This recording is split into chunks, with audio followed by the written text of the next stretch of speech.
Trying to figure out our smart board. Smart. We should get started. I want to make the most of everybody's time. So welcome. My name is Carol Collymore, Public Affairs Director and staff for the Equity Implementation Committee. And let's have folks on the phone introduce themselves first.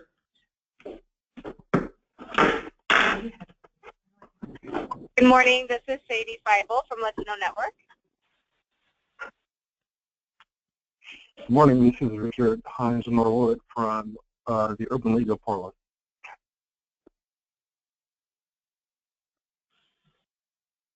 Okay, I think you two are the only two on the phone. You want to start, Eva? Sure. Eva Rupto, AFSCME. That's okay. Gwen Bassel, Early Learning Division. Patricia Alvarado, Adelante Mujeres. Meredith Russell, Early Learning Division. And so it looks like we're missing Lynn Saxton and Joyce Harris and Charles McGee. Terry Oliver. Terry stepped off the committee. Okay, so we will get started. Our first work session item, as we promised last meeting, we are going to have two presentations, one with our QRIS revisions, as Quality Ratings Improvement System revisions for child care and preschools, update with Meredith Russell, and we're going to have with Q&A after, and then a preschool promise update with Gwen Bassel with Q&A after. So with that, I will turn it over to Meredith. Well, good morning. I am so excited to be here and to share with all of you what we're doing and get your thoughts and feedback and just continue to intersect. So I'm super duper excited. So I thought I'd just spend 15 minutes. I want to give a really high-level overview about QRIS because I'm not sure how familiar folks are with it, and then about revisions and ways QRIS and equity are intersecting, and then happy to take questions and talk as long as we have. So we did send out some overview documents ahead of time, so hopefully people had a chance to just kind of get their minds around our quality rating and improvement system. And just as a high-level overview, the QRIS is really a framework to both increase the supply of quality early learning programs and child care for children furthest from opportunity. And of course, at the Early Learning Division, we use our organ equity lens, our racial equity lens, to drive our work. And it's also a framework to increase professionalism of the early learning workforce. And that's really important for a number of reasons. First of all, we know and research shows us that it's the people that are interacting with children in early learning settings that make the biggest difference for outcomes. And we also know that the early learning workforce often really mirrors the families that they serve. And so the workforce itself is an equity issue. It's primarily female. There are communities of color, providers that speak diverse languages, low wages, and oftentimes they reflect the communities that they're serving. And so it's a really important equity issue to look at the workforce as well. Again, just a reminder, QRIS is in every state in this country except for Missouri, and that's a whole nother story, but and in other countries as well. And our QRIS here is based on learnings from other states, national best practices, Head Start early learning framework, accredited frameworks, and specific technical assistance that we got to our state here in Oregon, as well as building on other quality improvement initiatives that we've done in our state. So QRIS is not a new thing nationally. It's an iteration of initiatives that we've done here in Oregon. And we are in the process of revision. We sort of call it colloquially QRIS 2.0, and that's what I'm primarily here to talk about today in the ways that it intersects with equity. And I feel really passionate about this revision because from the inception of QRIS in 2011 when we were building this for our regional field test and then our statewide field test to now, we are under such great leadership that has really laser focused us on equity and children furthest from opportunity and thinking about children of color and children speaking diverse languages and children and families experiencing poverty and what that looks like in rural communities. And so it's made our job in a way for this revision a lot easier because we know exactly what our primary focus is.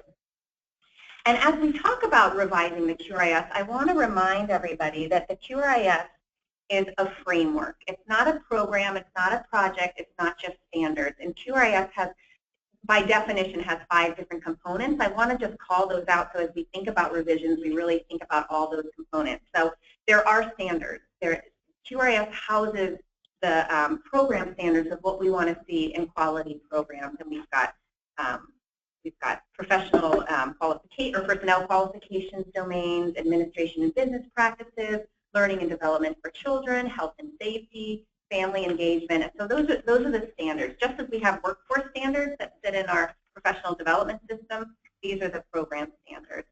QRIS also has support. So what are we doing to support providers in their quality improvement journey?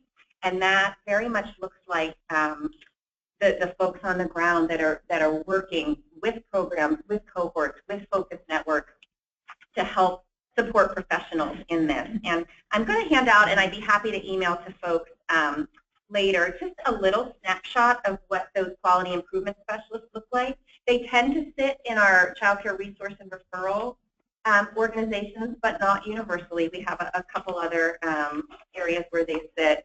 And I think a strength in our QRIS, and that's also within the early learning division on the ground folks and licensing specialists, we do have a fairly diverse quality improvement and a really experienced and well-educated quality improvement staff across the state. And again, it is across the state. So that's the support component. And we don't call them coaches, although it's similar because what they do is so much broader than coaching. It's the training, it's the education, it's the mentoring, it's the site visits, et cetera, et cetera. So that's the support component. QRISs also have a financial incentive component. And what that looks like in our state, again, we're in a really exciting place. When we started QRIS, it was providing funds based on the size of the program for programs to use for quality improvement. They can use it on materials, they could use it on staff training, et cetera, et cetera. And then once a program becomes star rated, they're able to get additional funds for an incentive for them to keep that quality up, because we know that quality can count.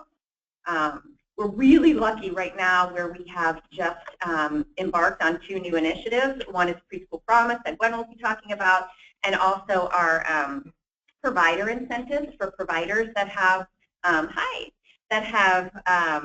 star-rated programs. They get additional financial bonus if they're serving children on subsidies. So those are the kinds of financial incentives that we've built in to the QRIS so that there's that financial incentive for programs to want to participate and keep their quality up. The next component of the QRIS is the rating and monitoring and accountability. And that's the process of this mental model of stars that we have so that there's an easy way for parents to identify what a measure of quality is in programs, and then monitoring and accountability to make sure that we as a state, when we've identified that this program is a 3, 4, or 5-star, that there's a mechanism in place to ensure that that's consistent across the state and that that's consistent within that program over time. So let's see. So the 5th component, we are going like wildfire now, which is around the consumer education. And the way that it's been advised to states is that first we need to build a supply of programs, and then we need to educate parents not only about QRIS and the star rating and that mental model, but the importance of early childhood. And there's a lot of tension about when do you educate parents. And really the advice that we've gotten across the board is you don't want to tell parents about the system until you have a supply of programs. Because how frustrating for parents to say, oh, okay, I should be looking for a 3 or 4 or 5-star program, and there are none in my county.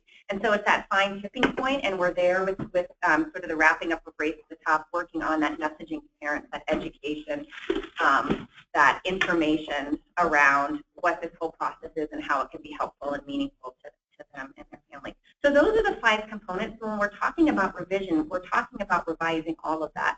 We're talking about looking at the standards and seeing not only through some of our validation studies and other evaluation which standards really make the most difference for children, but also how are we infusing equity and diversity and cultural responsiveness within the standards.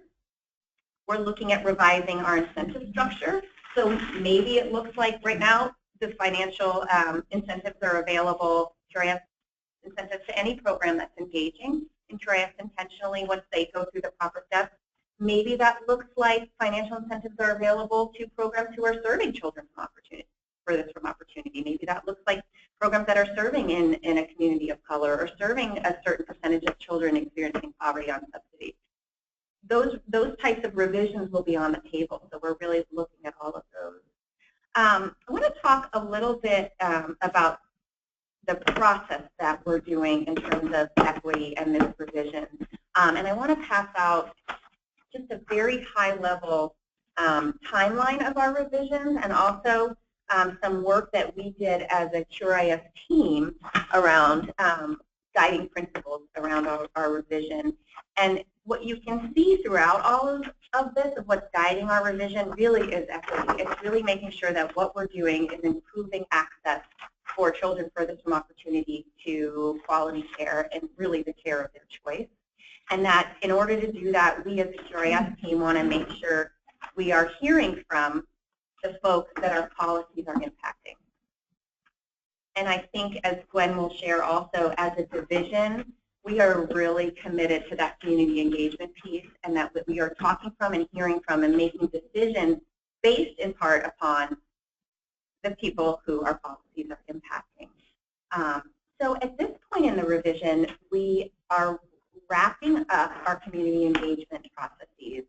And Annie, who's one of our folks on our communication team, Annie Manning, who's our community engagement coordinator, has created a really powerful community engagement framework for all of us at the Early Learning Division to follow, so that we have, those of us that are not necessarily community engagement experts can be out there with our content experts and engaging partners to really hear from the folks. Because I'm not the one to convene different communities across the state. We want to go to our partners who have those relationships with folks to hear from. So it's been a really, really partner-oriented process to go out and hear from providers, parents, partners, staff, about what their experience has been with QRIS. And then we're also going to go to folks that chose not to engage in QRIS and hear why not.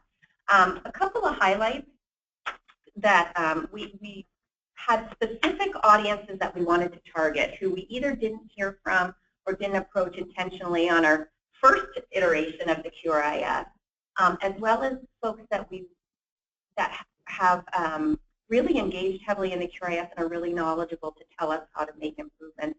A couple of highlights, and Carol, feel free to jump in here. Mm-hmm.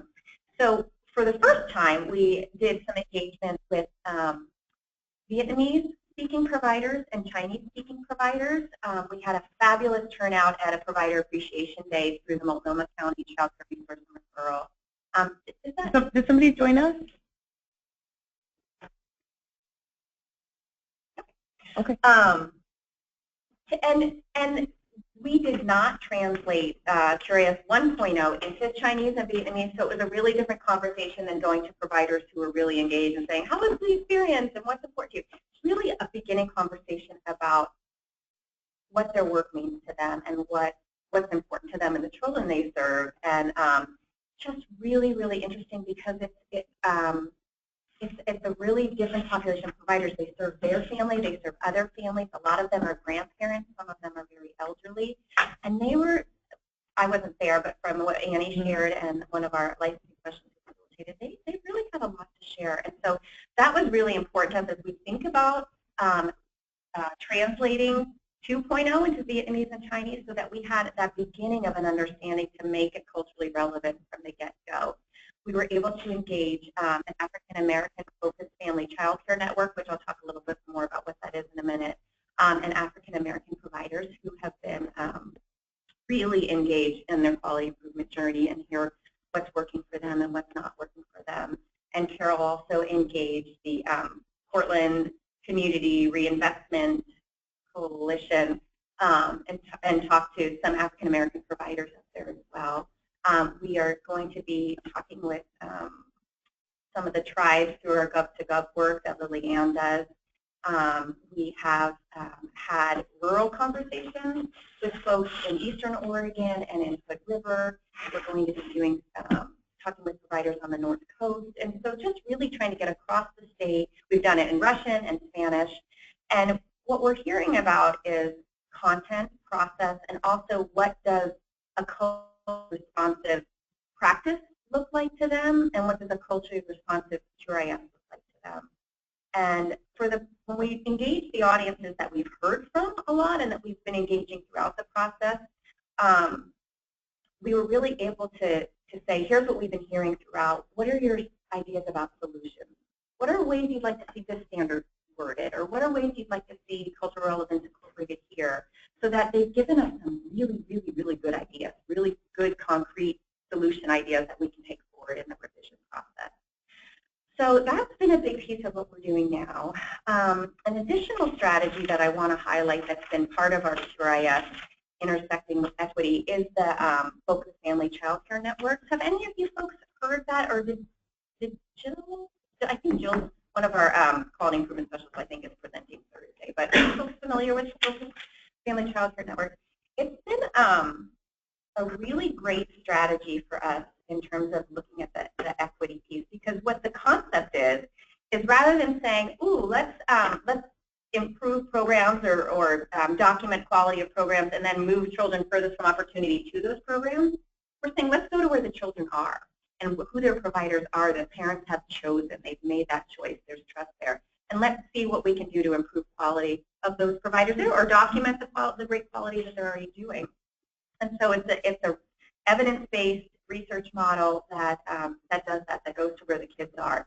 And the quality improvement specialists lead that, and they lead it as a cohort. And oftentimes the quality improvement specialists really reflect the community that they're serving. We've got an African-American quality improvement specialist that's leading a focused network of African-American providers. We've got bicultural, bilingual Russian quality improvement specialists and Spanish-speaking quality improvement specialists that are leading networks that have those as the preferred language, et cetera, et cetera. And so that's been a great way, again, to think about the children that we're focusing on through the equity lens, and also the workforce, the providers that fit within that equity lens as well. So how am I doing in terms of timing? I think I'm just about at my 15 minutes.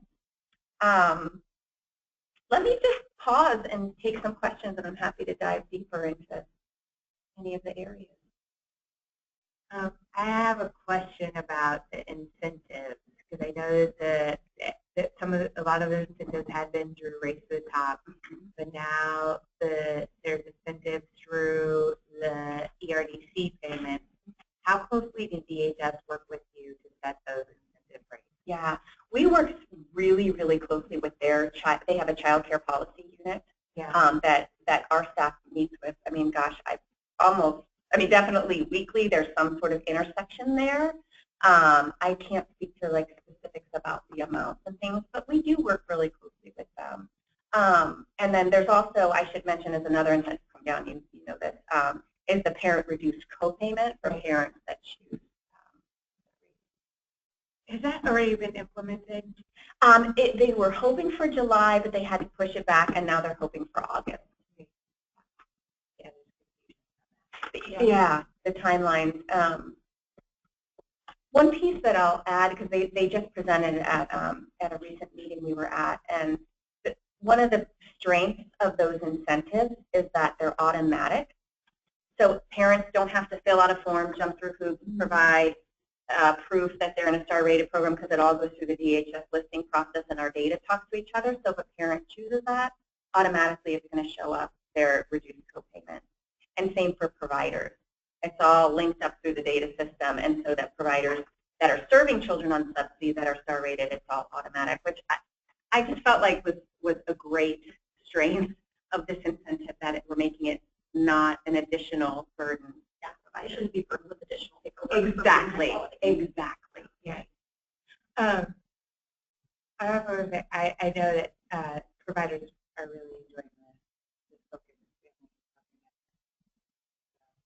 Yeah, a lot of, especially providers who've been in for 20 years are like, oh, I'm still learning things. It's great. Yeah.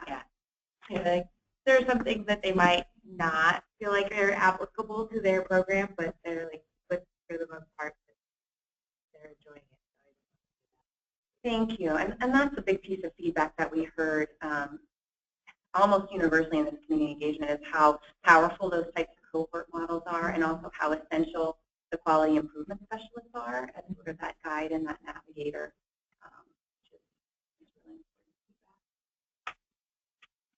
Hi, this is Sadie from Latino Network, and I have a question. Could you talk a little bit about the education and professional development requirements for providers? Because I'm still learning about QRIS, but one of the things that's come up in the community that we work with Latino providers is access to education and training in Spanish for providers who may not have had access in the past. Yes, thank you for calling that out. That is something that we have really been hearing and we are thinking about every day because it's a big system solution and it's a perfect example of where QRIS sort of all the other system barriers and access issues kind of pile on top of each other and then impact access to QRIS framework and everything that goes along with that. The way our professional development system is in Oregon is that we have the 12 steps of the registry, the professional development career lattice, and it's supposed to be thought of as kind of a no wrong door so that folks can document their improvement or growing on that career lattice either through community-based training or through college credit. And there becomes a certain point where if you're high enough on those steps, it's pretty impossible to continue to move up in community-based training because it just would take so much time. But that being said, there are barriers and access issues to diverse language trainings and to diverse language access in community colleges. We are working on a professional development act for the legislature for the next coming biennium that really focuses on strategies for providers speaking diverse language to have access to all of it. And one example I'll just give really high level, and then we could probably forward more detailed information from my colleague Margie, is working really closely with community colleges who take a cohort of Spanish-speaking providers and walk them through getting access to a specific college program that does content in a person's preferred language as well as English training as well. And they just for a very little amount of money have moved through dozens of providers to getting, diverse language speaking providers to getting their AA. And so it's a model that has really worked, is really effective, that can both address the barriers from the access end by partnering with community colleges and the provider end by supporting them through it. So that's an example of a strategy, but it's a huge issue. One piece that you may all know is our child care resource and referral programs are shifting. The referral part of that, parent referral, is going to 211, which I feel like is a great equity step because they have much bigger capacity. They're open every day. They're open longer hours. They have bilingual, bicultural folks on the phone all the time. So with that moving to 211, it really allows our child care resource and referral to be that professional development resource for providers. And they're going through an RFP process, and we're in the process right now of saying, okay, what is it we need these professional development organizations to do?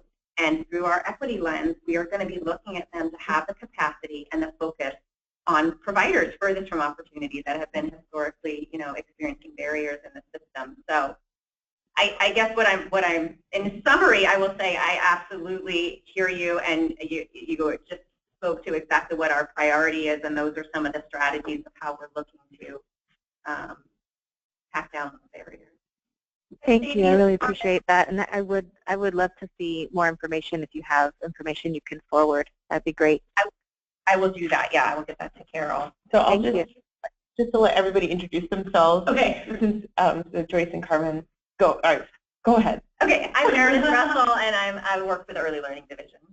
And so she's doing our QRIS revision work, or QRIS everything work, but yeah. Joyce Harris, Educational Request. Carmen Ellis, Child Care Resource Referral, Multnomah County. Sadie, can I jump in? And I wanted to add to what Meredith was saying in response to your question. On the Access and Outreach Subcommittee, which is a subcommittee of the Professional Development Committee, we've been talking a lot about different options that we have right now for reaching the groups of providers that we're talking about in this room who have been, I guess, furthest for opportunity. And one of the things we're talking about right now is distance learning, and it's pretty exciting. Actually, there are several R&Rs now that have or are about to have smart rooms and distance technology in our training rooms. Ours is being installed in July.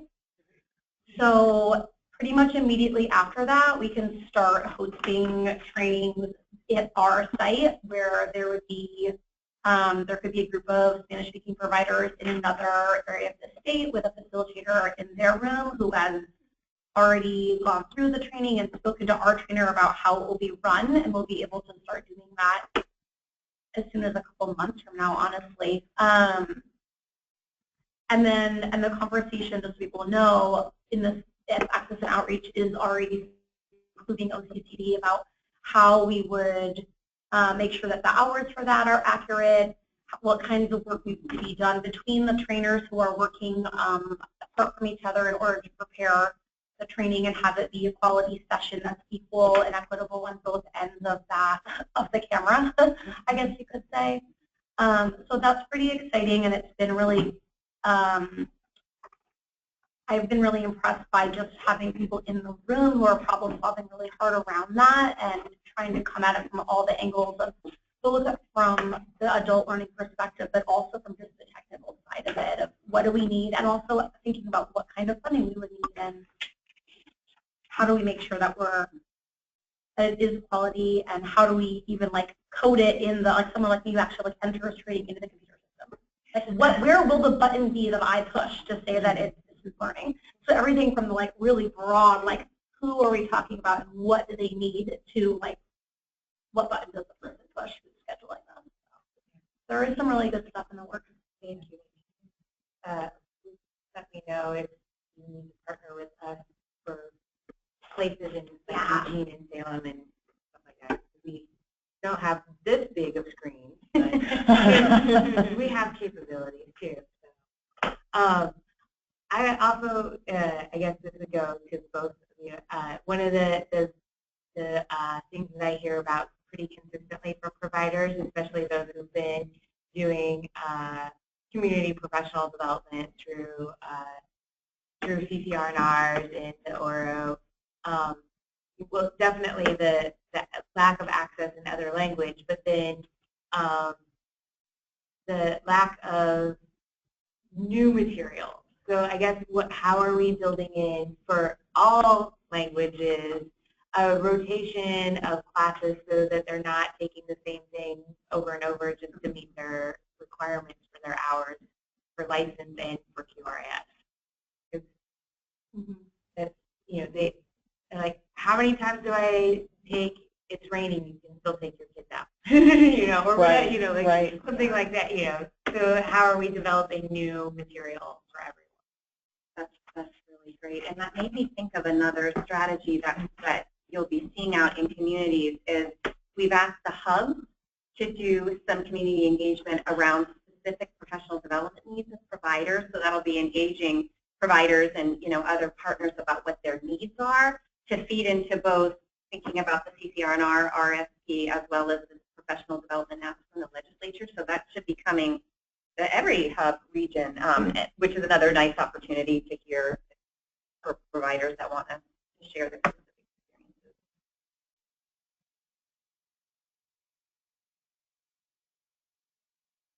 Any other questions or comments from the phone?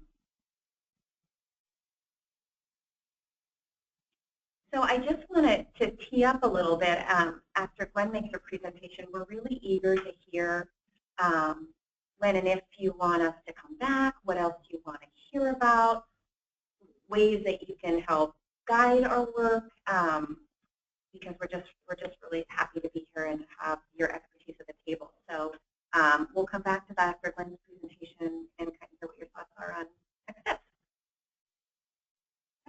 All right. Hi. And hello to the new faces in the room. And I don't know if anybody's joined us by phone. Did anybody else come on the phone besides Sadie and Richard? Are we still just you two? I think it might have been Teresa hanging out. Oh, she listened to the first yeah. few minutes. And Our then tech support says done. Yeah.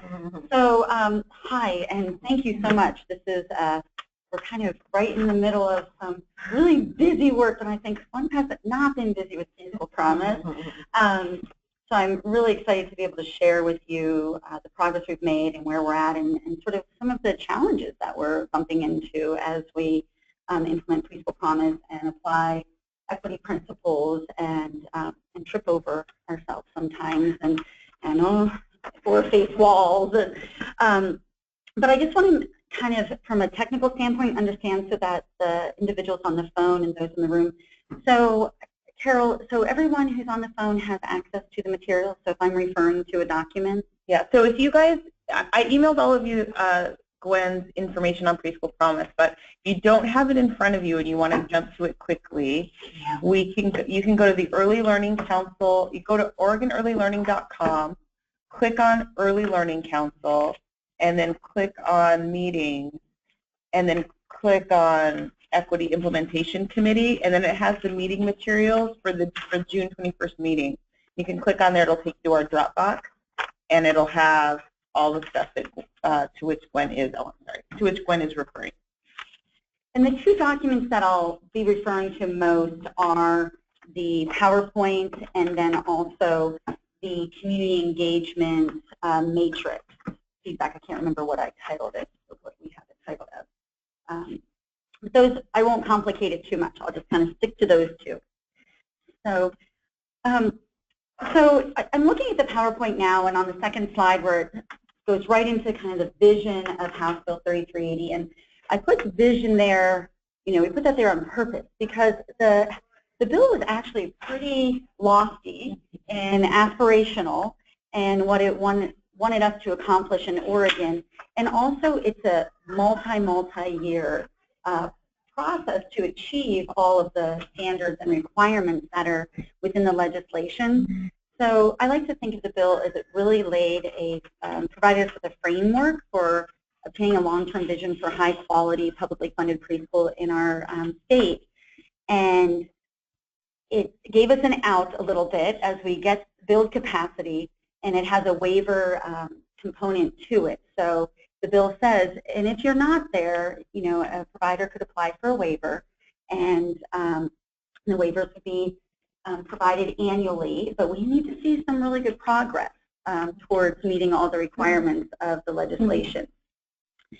And another piece of the bill that, when I think about equity considerations, it really kind of focuses on building capacity within communities, building up providers, building up systems within communities, but also it requires, as I think Meredith was just saying, that the state build capacity within our state systems to support the work that's happening in the community. So we're sort of kind of going on this path together and trying to be as responsive as we can to the communities that we're asking to engage in this process with us.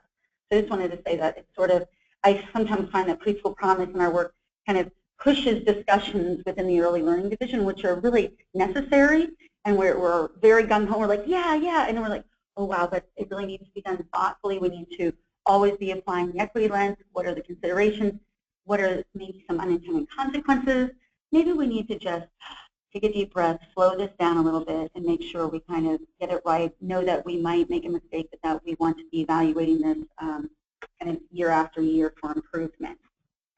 So another piece that I see right in the bill is that, when we're thinking about equity considerations, that the bill really speaks to me, like equity on a few different levels. One, for children and families.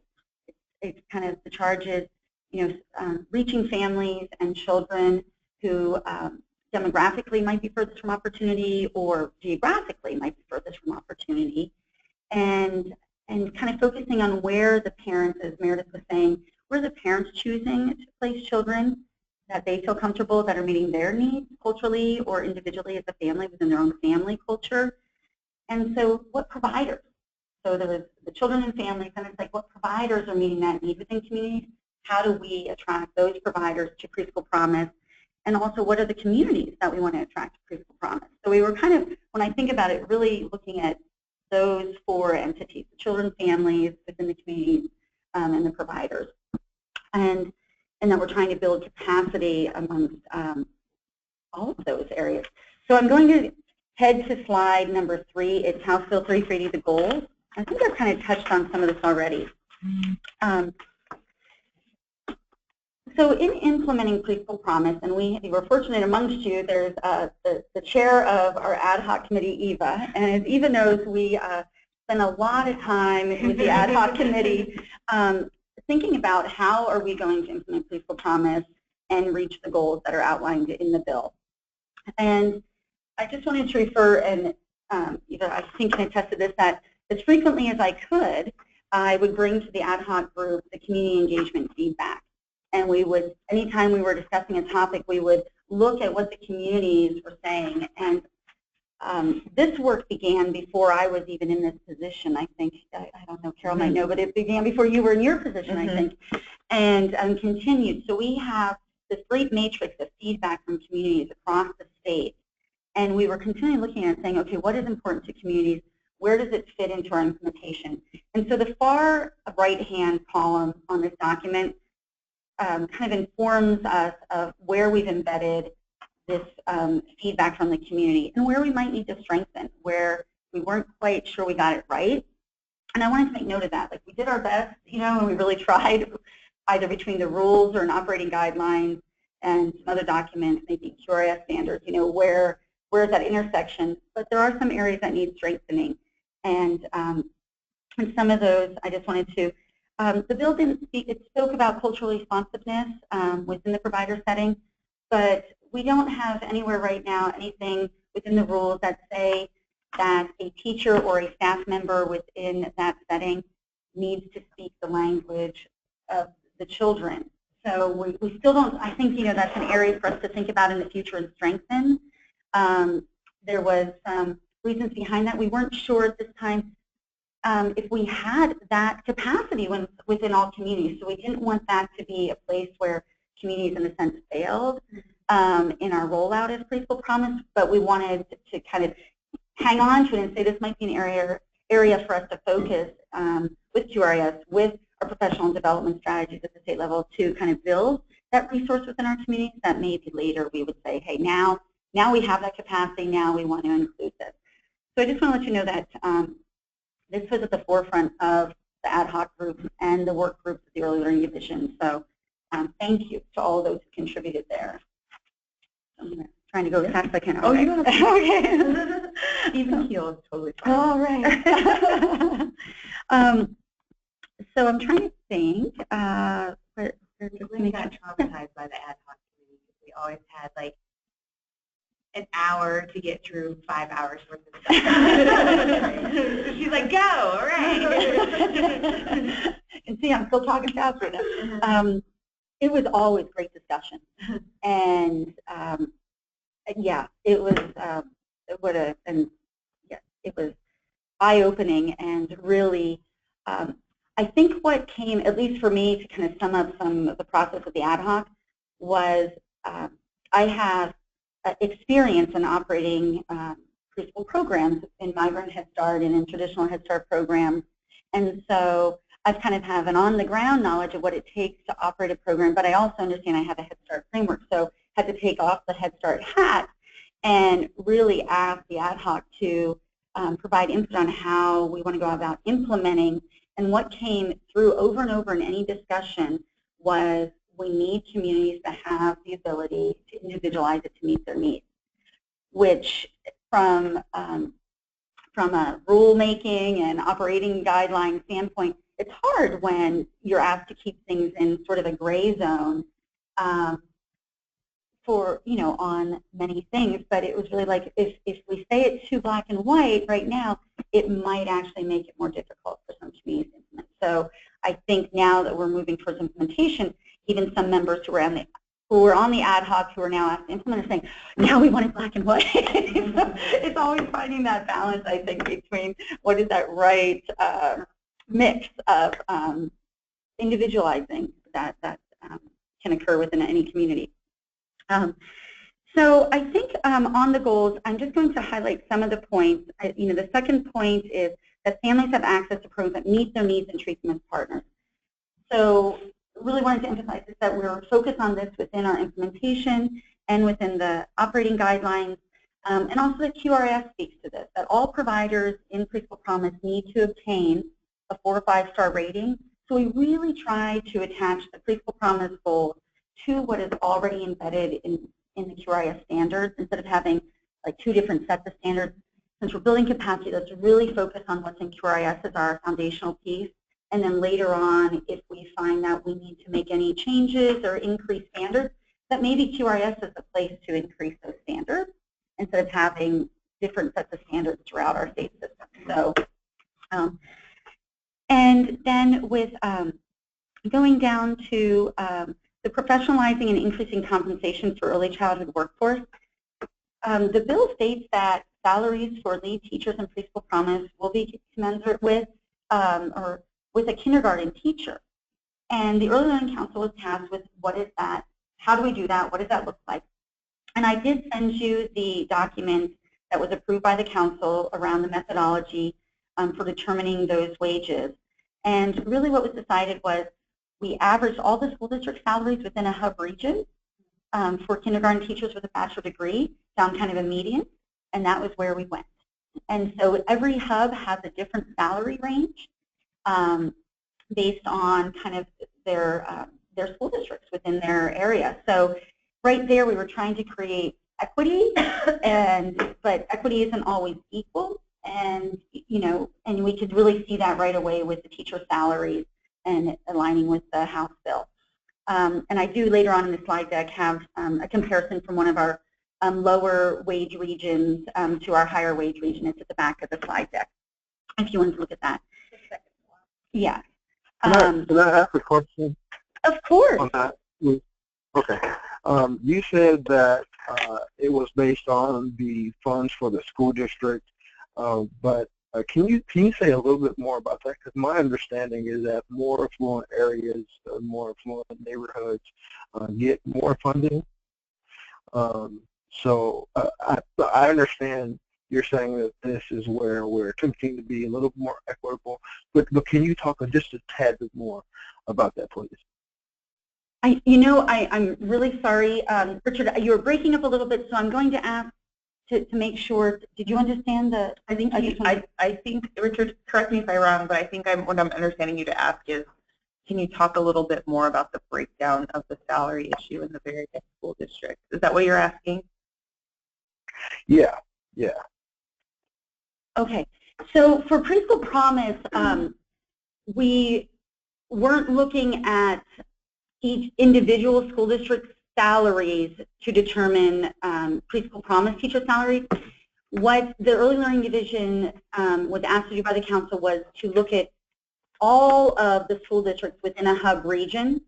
So however many school districts there were in that hub region, find the kindergarten teacher salary that is a bachelor's degree, not a master's degree. We were really focused on the bachelor's degree because for Preschool Promise it was a bachelor degree requirement.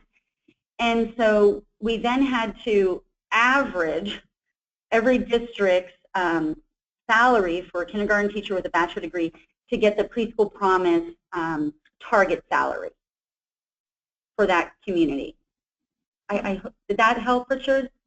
Or did I miss the? No, that does help. Okay. I'm trying to understand when we are considering an equity lens,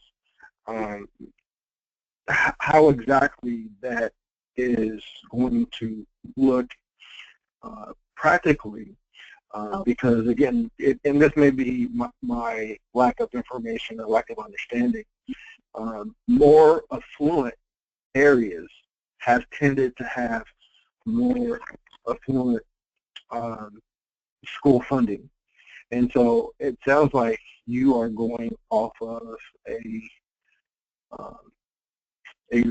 kind of a region, district average for the particular community.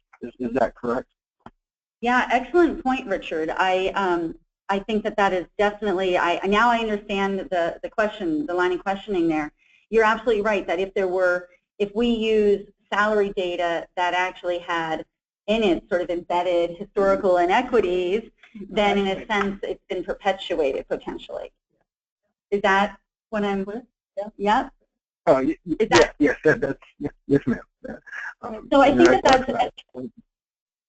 Thank you. What I'm going to do is make a note of that because I think that it'll be something for us to consider.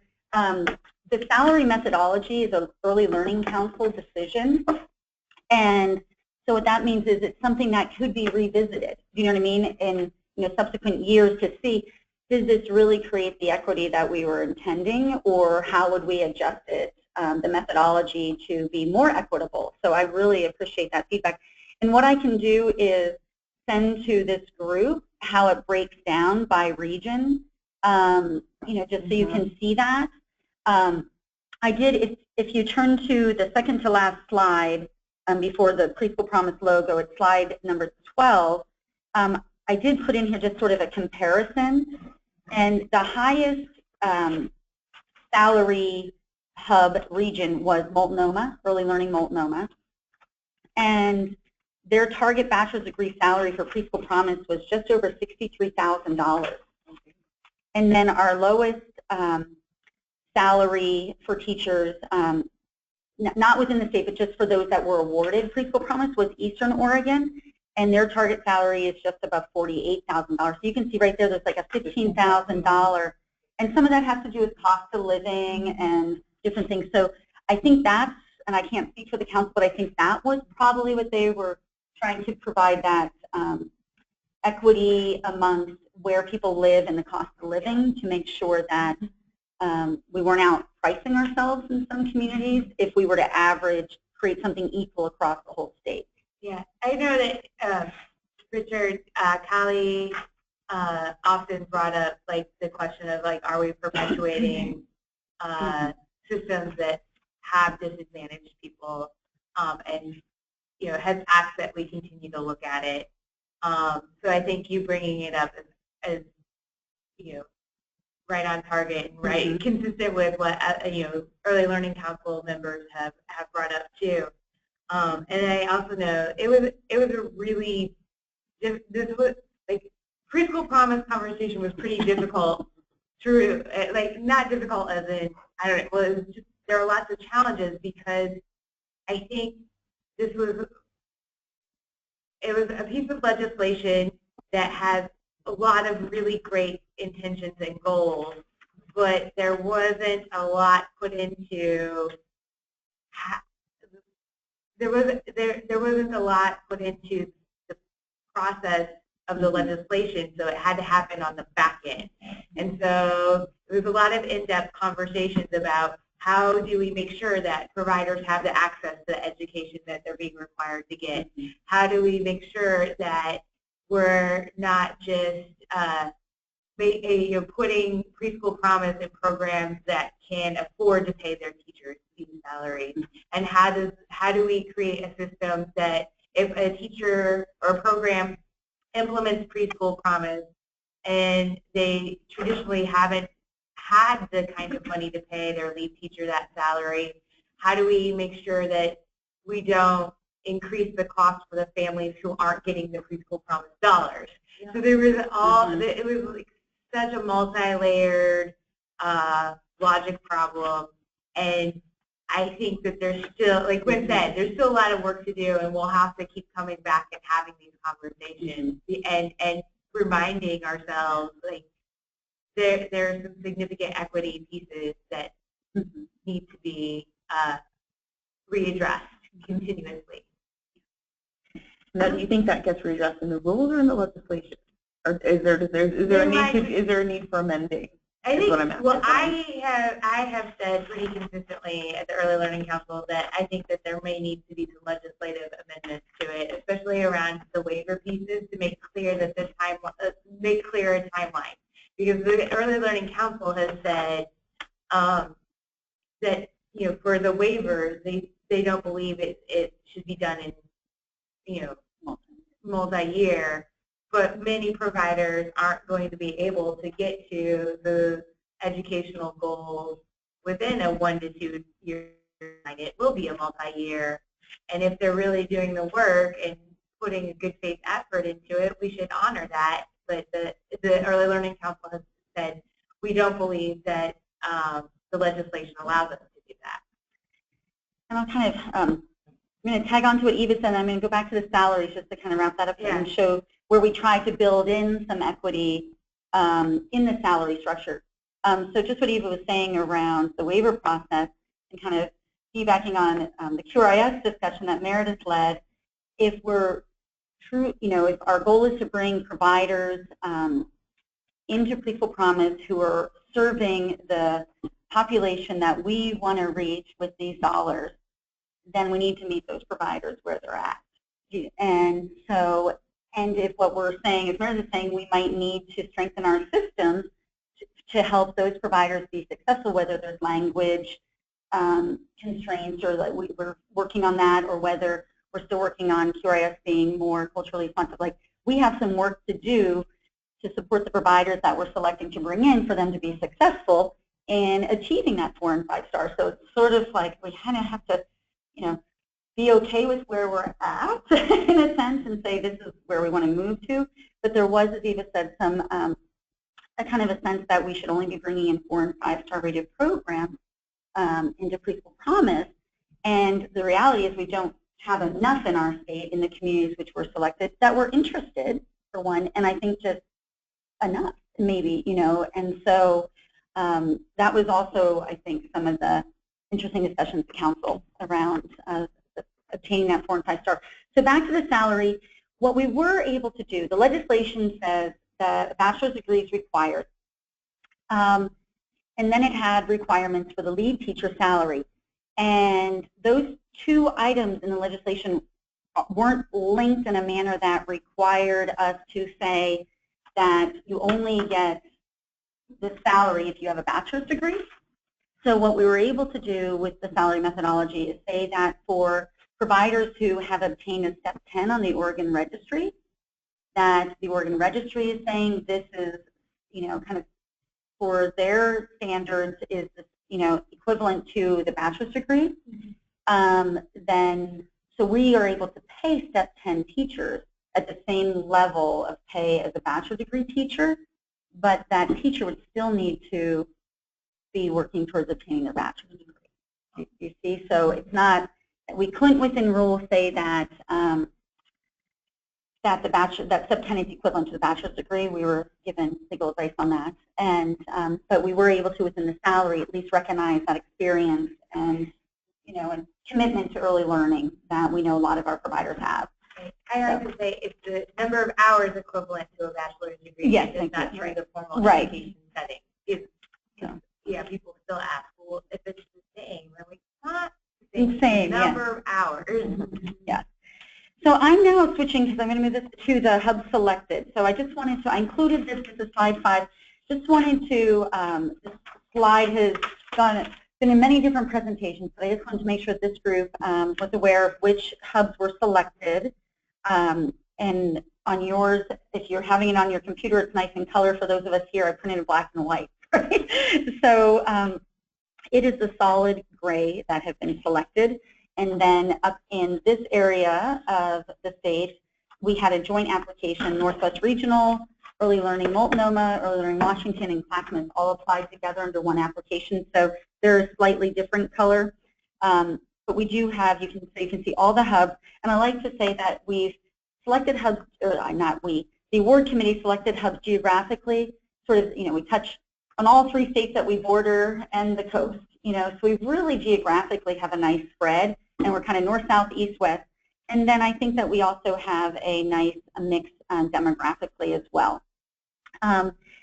tagging on to what Meredith said, I wanted to make note that in Eastern Oregon, I know Multnomah and Washington County, I was early learning of Polk, Marion Polk, and also Southern Oregon have all brought in the Spanish-speaking provider network that we were talking about earlier into their mix of providers that are coming in. So that's been really exciting to see. Within the RFA, I just wanted to mention this group that we did assign points up front. There was a maximum amount of 100 points for each application, and there were points awarded right up front for hubs based on demographics and also their capacity and number of children under the age of 5 who fell into different poverty levels. And that ranged from 0 to 15 points out of the whole RFA being 100. So we were using demographic stats the Early Learning Division uses on a lot of their funding to also kind of build that right into the process. I just wanted to let. What were the other criteria? The points that were awarded up front were kind of need and capacity, but then the other criteria, boy, now I'm going to have to go back to this file in my brain. Let's see. They continued on that. It was more kind of infrastructure, kind of track record of success, more narrative. It was, very narrative RFA around, and also the ability of that hub to have kind of a track record of serving the communities that we were hoping to be funding for, that we're reaching. So I'm going to now skip ahead.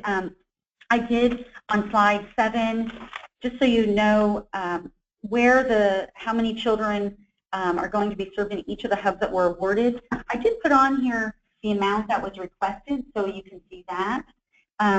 Of those hubs awarded, they were asking for over 2,100 slots or enrollment opportunities, and we were only able to award 1,300 of those. So there was a much greater need even in those hubs that were selected than we were able to offer. I think that's going to be, that until we fully fund early learning programs, which include child care and Head Start and Preschool Promise, we're always going to have way more applicants than slots.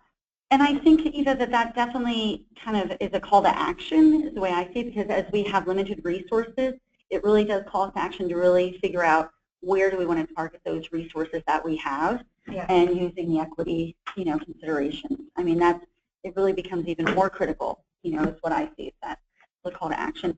And I included in here, because I thought this was a real success on slide 8, the true mix of provider types, and breaking down by percentages. And you can see that I think hubs are doing a great job of seeking out providers who are meeting the needs of families in the community. And with the numbers of certified centers that came in and certified family programs, which I think is really great. And then also, I just want to make note, we do have sort of not a newcomer, but the school districts, the K-12 system, that was also, it was really nice to see how interested K-12 is in early learning. That does create a little bit of a cost for us, though, because K-12, this is new programs, new classrooms. And so I did want to let you know that as we're looking at how to distribute capacity building dollars and startup funds, equity considerations come into play. I go back to something my mom said, I don't know if it applies 100%, but she'd always tell my brother and I, fair is not always equal and equal is not always fair. And as we're applying an equity lens on how we distribute startup costs, we really need to make sure that we're bringing all programs up to a certain level, and sometimes that doesn't mean equal dollar amounts. So I know that some of the hubs and providers are a little bit frustrated with me right now because I haven't given them a particular number yet on how much they'll be receiving, but we really need to know first who is in the mix and then think about it equitably. So I know they would, I think, prefer this one because they say, couldn't you do just on how many kids we're serving in our hub region and how many providers? And it's like, no, we need to make sure that it's applied using an equity lens as well. When was the amount? This was announced at the March Early Learning Council meeting. It was approved by council, who was awarded. And then since then, the hubs have been, they're responsible for negotiating subcontracts with providers in their community. So when they're almost there, I think by the end of next week. So it's really exciting. Yeah. I'm really excited about the providers it makes, and I hope in our next round that we get more community-based organizations. Mm-hmm. Because, I mean, I'm really happy with the mix on the upper end, and then we have just the two and the two. But hopefully we'll have more evenly distributed. Like, I mean, I'm assuming that there will be more funds to continue the program. Yeah, and I definitely want to make a point. Since the hubs are still negotiating those subcontracts, that might change. This number, the 129, that's based on all of the letters of interest that were submitted with the applications that the 9 awarded hubs sent in. So we're thinking between 80 and 100 providers will come in to the mix, so not all 130, but we do have at least representation in each of the categories outlined in the bill, which is great. Yeah. So I'll stop there because I know I've taken a lot of time. What is a relief nursery? Relief nursery, somebody else might have a better. I'll do my best. I can take a stab at it. We can all take a stab. Somebody. Yeah, Relief Nursery is their mission is to reduce child abuse and neglect and to minimize separation of families if a family is involved with Child Protective Services. And so they have a therapeutic model that includes both in-classroom time with low ratio mental health support, but then also home visiting and parent education and support programs and resource connection. Yeah, you nailed it. Okay. Yes, yeah, okay. Okay. I would not have said that better. Great explanation. I'm trying. I get it. I kind of felt that's what it was, but I wasn't sure. Yeah, and they're both. Their funding is both state funding and a lot of private donation. I have a question / concern about the school district one that you're talking about there being a significant number of new programs, and I am a huge proponent of P3 work, so I'm really excited about that aspect of it. Yeah. But the thing that I worry a little bit about is what kind of support there'll be for the administration in those elementary schools around the earlier end of early childhood education and developmentally appropriate practice. Because what I would hate to see is what has sometimes happened is that the preschools that are in elementary schools are actually some of the least developmentally appropriate practice because they kind of treat the preschool like a younger kindergarten, and that would be very inequitable to have children for this for an opportunity being put in a situation where they're receiving care that is not developmentally for them. But I think that there's a huge opportunity for that to be very powerful and to have an amazing connection between across the I'm looking ahead, like, okay, what would be the things that might happen and like what kind of support do the administrators need? Because I'm imagining with this salary that you're going to get some really qualified teachers to apply to work in those preschools, but is the support going to be in their school for them to succeed and to stay? So really, yeah, thanks, Rena.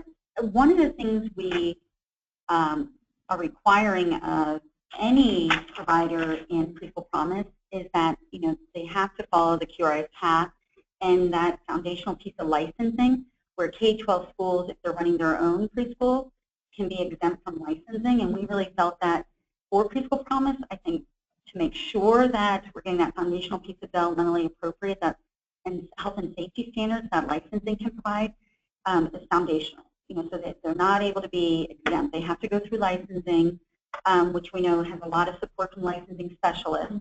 And then they're also on the same path of QRIS.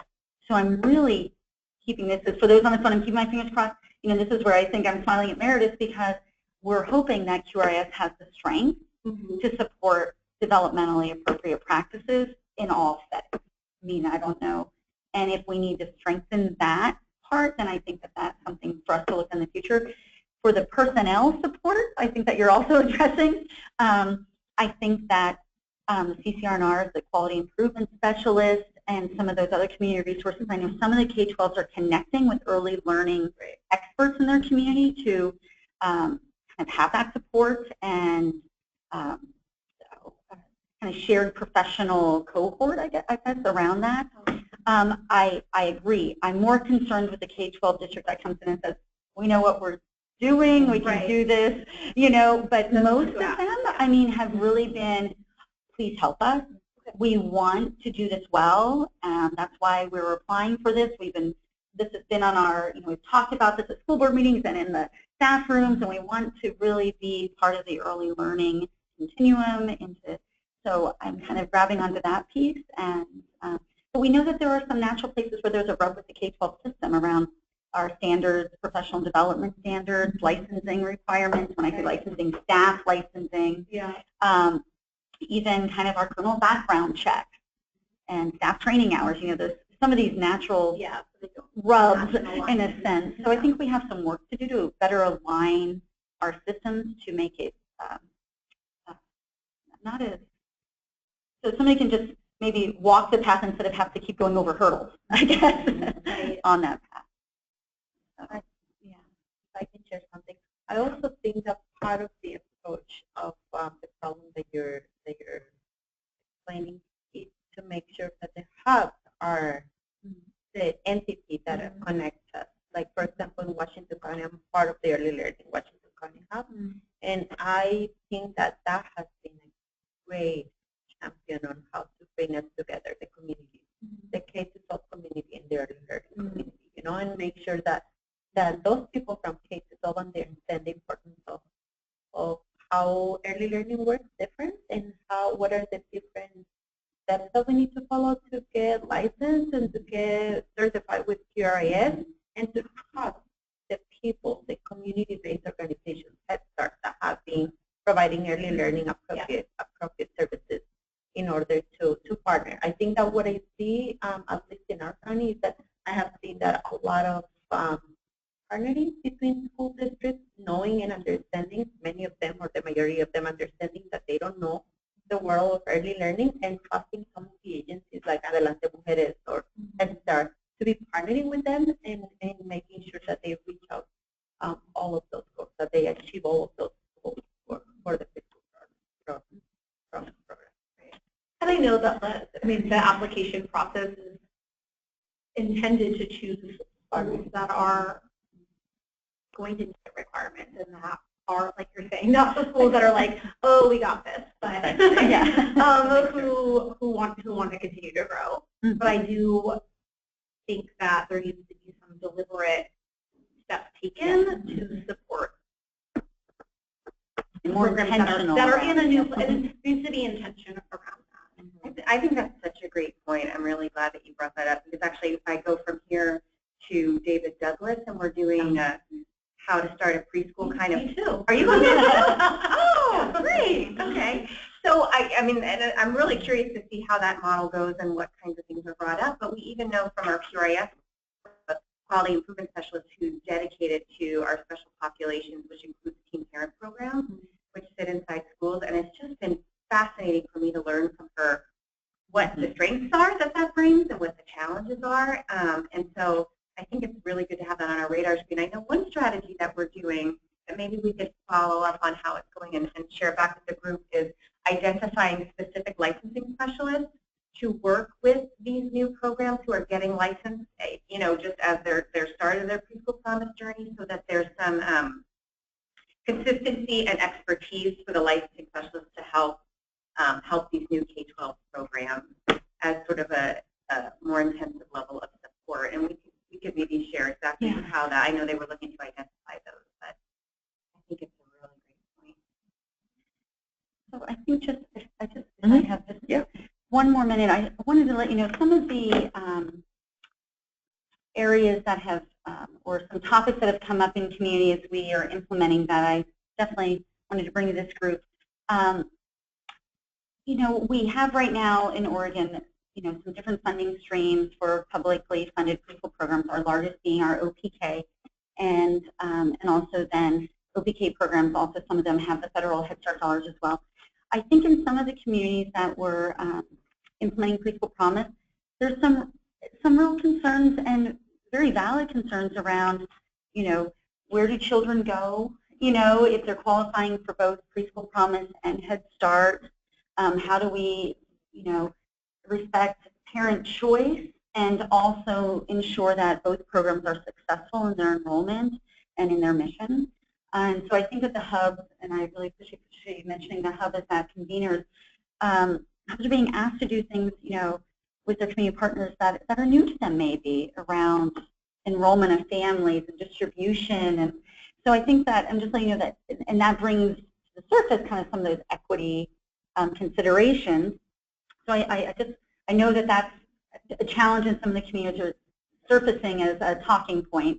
And then also, in my mind, I think, as a state, we are now funding a preschool program that serves up to 200% of the federal poverty guidelines for families, up to 200%, at potentially a higher cost per child and with some, higher compensation for teacher salaries than maybe some of our other publicly funded programs are able to do based on their funding and not having some of the same requirements. So what does that look like in communities when higher socioeconomic groups are receiving higher, and it's not, I don't want to, because Head Start would, we know kind of like had a lack of quality in regard to their comprehensive services, but in regard to how it's funded. So I think that there are some equity issues down the road for us to consider. We're implementing it according to the bill, but I think that, there's some considerations there for the future to think about. And then also just wanted to let you know that even though we were, with all the hubs, and as I review provider budgets and say, this is reasonable, this is not, and have you really, is that teacher salary where it needs to be? We bumped into, and we sort of expected this, but I just want to let all of you know that some providers that have come to the table are not able to pay the teachers the minimum salary requirement for Preschool Promise because of whether it's a collective bargaining agreement that's in place or whether it's because it would create inequity amongst their staff, because if they only have one Preschool Promise teacher and a staff of 30, and that staff needs to fit into their pay structure.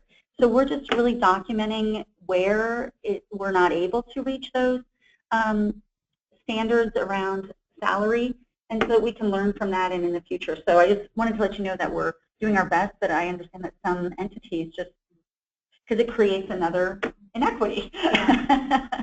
So along with that, during the ad hoc, we discussed that, like, hey, red flags, and that was something that the legislation really didn't take into consideration. But now we also have layered on it the minimum wage increases, which are great, but unless we're putting more funding into Head Start, early learning programs, and preschool, other early learning programs and Preschool Promise,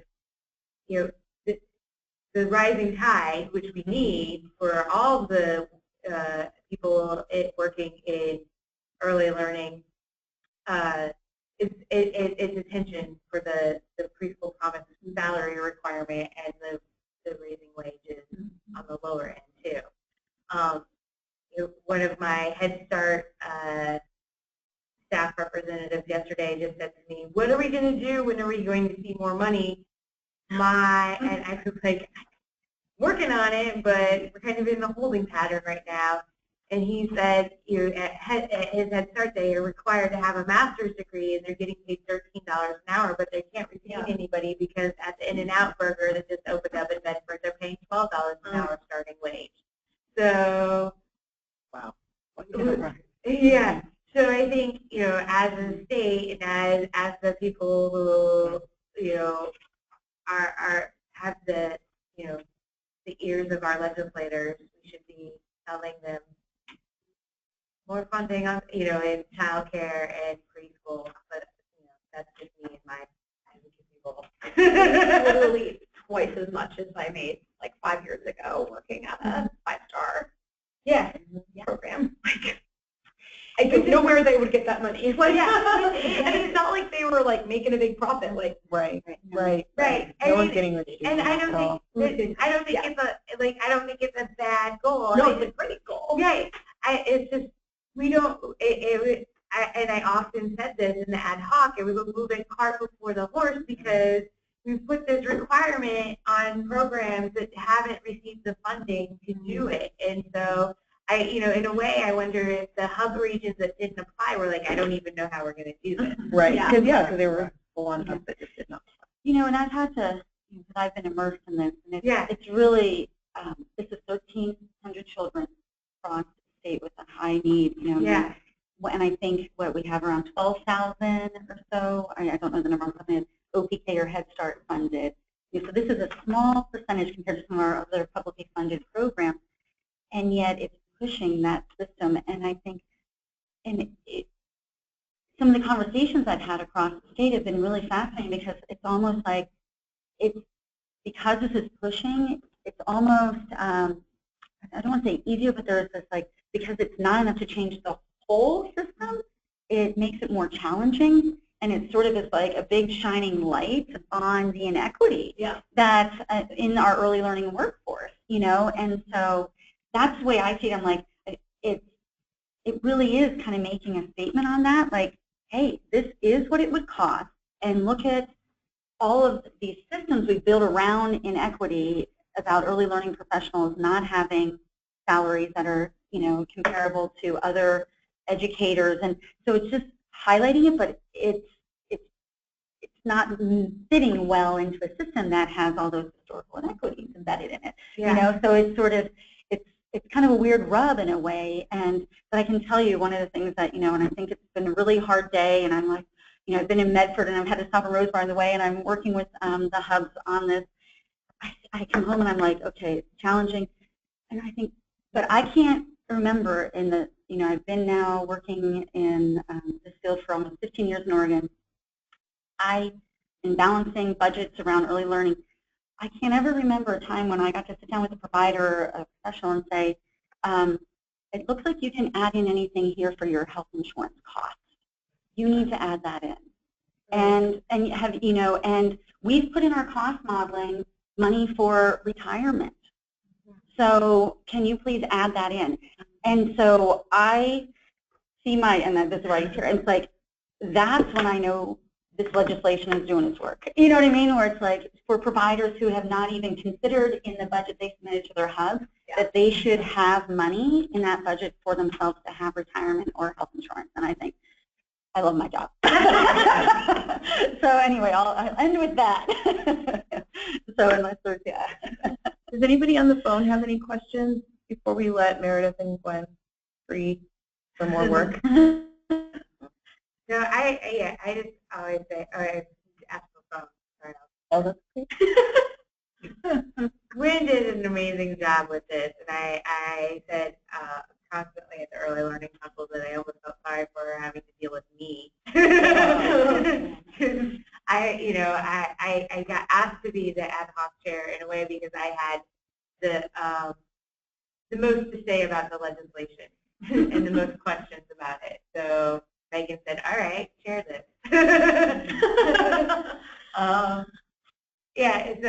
And I appreciate the work that's been put into it, and I know how it is really pushing the conversation. Thank you. And the hubs right now, if you bump into your hub leaders, they are working very hard. We've asked them to do a very heavy lift in negotiating and subcontracting with providers in the community. And they're kind of pushing this is something new for them to be in the nitty-gritty around what does a budget look like for an early learning provider. And so I want to give a shout out to them. This is a lot of work for many people. And I really appreciate, and I think this gets back to Meredith, kind of that ask. We've shared information with you about QRIS and Preschool Promise, with our best foot forward with a lot of different input from community and individuals. But like Richard's question, great. Like we need those kind of questions to come up so that we can address those in future iterations or as we're implementing now. Because the preschool promise, it's the time.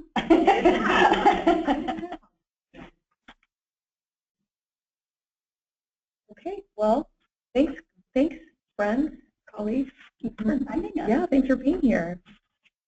Thank you. Thanks for having us. And let us know what you'd like from us next. Okay, so next up is the continuation of Joyce's question and all of our questions, which is, are we focused on the right goal? Continued. Well, I need to share that I've been in communication with Megan, and we were going to meet, but our schedule just kept happening. Just to kind of talk about, where do we go from here? I expressed her my concern. There was a lot of stuff put on that charge for our advisory committee that was just told. I mean, we would all need to be full-time employees Right. to address those. So they're still trying to meet. Yeah. And I think it'll be good because she wants me to, sit down with her and ask. Because, the work is so important. You don't want it to get lost because it's so overwhelming.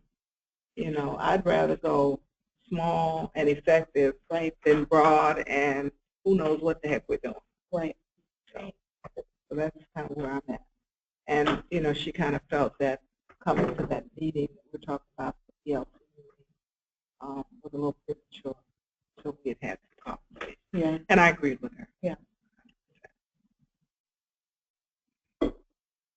And so, I mean, my concern continues to be, concern's probably too heavy of a word, but if this committee is charged with implementing equity, which is what the ELC and the ELD are supposed to lead with, but we don't yet have an ELC member who's willing to be the chair, and we don't have a report out capability, then how can we do this thing that we're supposed to be doing? Right.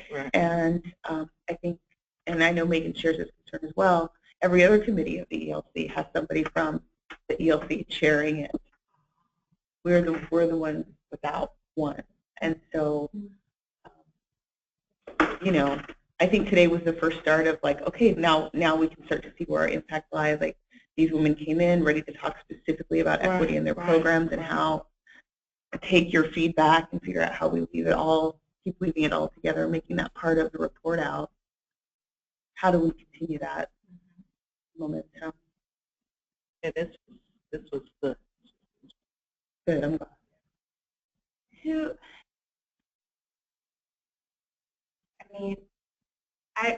I don't want to elect myself chair. So far, I'm the only early learning council member that comes every time. That comes. I mean, maybe not every time, but most of the time, and I can't. But I would like to, maybe we have a co-chair system. Maybe we get another early learning council member on the committee too. But do we do a co-chair? Can we do a rotating chair? Can we do, like, what are our options too? Because I do think that we need to have some sort of, I think that everybody on this committee has a lot of expertise and a lot of, I don't know. So, but how do we get ourselves to a position where the council is like, oh yeah, this is the committee that we should elevate. And, all of them have importance. I don't want to, but I think if equity is supposed to be applied to everything, it should be the committee that is considered, has the most heft, and a lot of teeth. Yeah. And so I wonder if, Ms. Joyce, that's part of the conversation the three of you have, is like imparting on Pam the need to support this committee at a council level, and then how do we, what's the seat at the table for us? It's like talking out of both sides of your mouth. Right. If this is supposed to be so important in driving everything that we do, the fact that we don't have that connection is very talented. And, you know, and I really want to push on somebody from, you know, it can't be you all the time, you know, because you speak up the loudest. I mean, you shouldn't be stuck with having to assume the responsibility because other people are not stepping up. That's, in fact, what's going on. I mean, we need to push on that. When I shared yesterday with Nikisha Knight-Coyle that Eva is the person at least we know at the council meeting that Eva will represent our voice, even though she's not the chair. But yeah, that's absolutely not fair for you to have to do every time, because nobody on the board ever wants to be that person. It doesn't matter whatever board you sit on. Nobody always wants to be that person all the time. And so how do we get you to back up? But and I don't mind carrying the torch.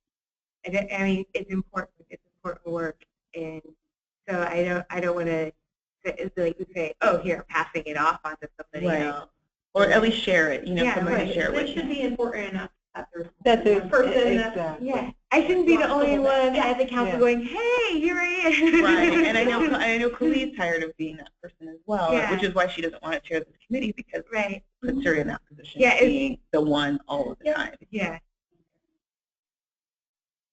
So I'm excited to see what your conversation brings to the next meeting, because then we can keep the schedule. Well, and I know that the Early Learning Council is also we're short people. So, and I had a conversation with Alyssa. She's the board administrator on the staff for the Early Learning Council. So I had a conversation with her, and I said, you know, I gave her some ideas, because I said, you know, one of the things I see lacking, you know, for representation are, you know, disability community. But, you know, whether we have a parent or somebody from organizations. So I reached out to Leslie Sutton, who works for the state developmental disability. They do a lot of parent and self-advocacy trainings. And so I asked her if she had a couple people, and I had she asked a few people to submit interest forms directly to, I think, just so that it goes to Alyssa. Yeah. So. And then I can't remember who else I suggested, but I like that. Who's missing from these conversations? Right. So I would, and maybe we need. I don't remember if this committee has a set number of slots too, or if we could go broader than that. But well, I asked Marshana, and her and I are still also trying to connect to have some coffee or tea to talk about, you know, what it requires to be on this committee and where her talents would really help us. I also I'm thinking about this committee all the time now, is how do we use our own, how do you use your levers of power to make sure that we're elevating this issue that the council has promised to honor. I was saying yesterday, I have to walk my line carefully of like, I actually work for the state, so I can't be like, you need to do this. But it's also like to help activate you all to get the representation that you need in those spaces. I try to, I guess it's the question of like, who's missing, but then do we even know who all is missing from the conversation? Right. And, you know, because I think that through the Early Learning Council and through, you know, my work for AFSCME and the different issues I've covered, I've seen the connections on so many levels that, you know, how many other people, you know, aren't in those conversations that I'm already in that should be part of the discussion here.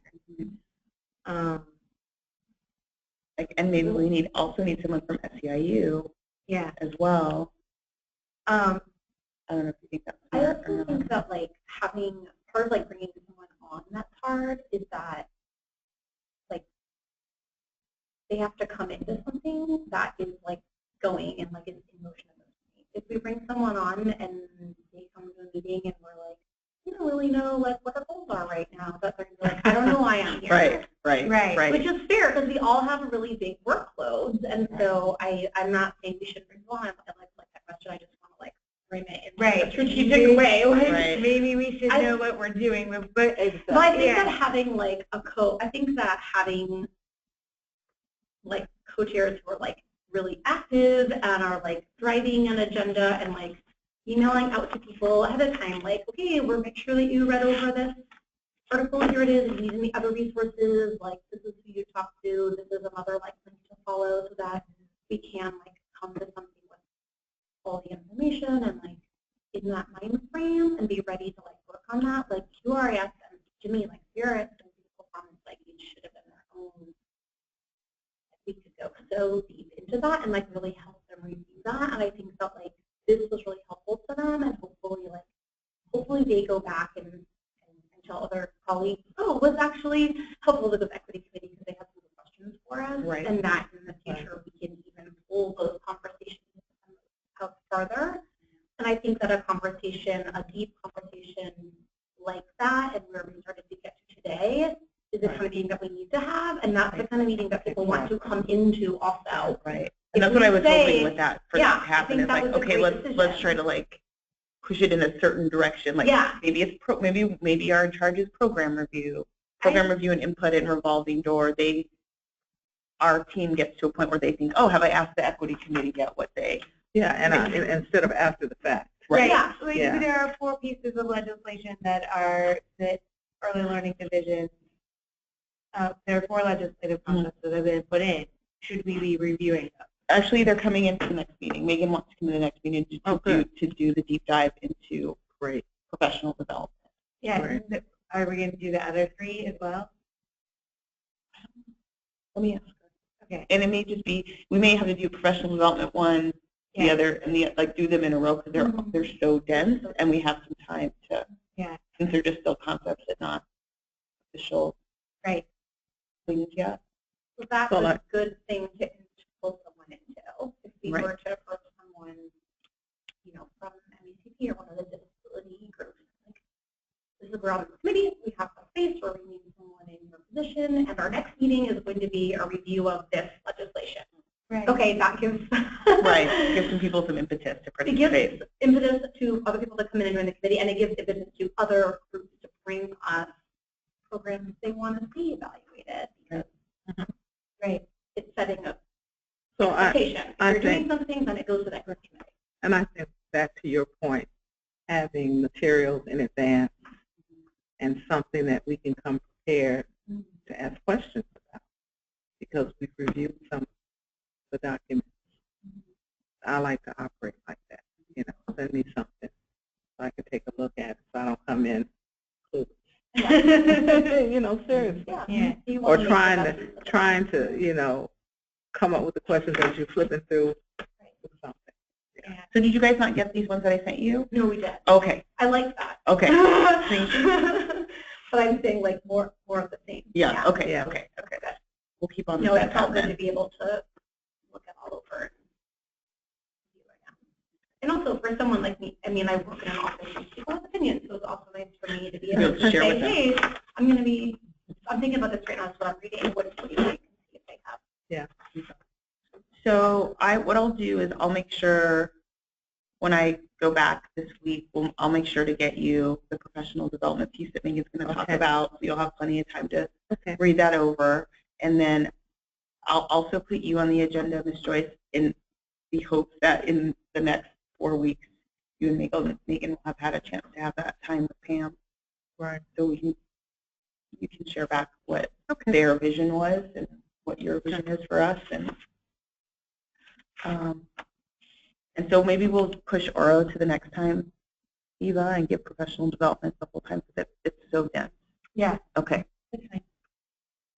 I think that's all I have for today.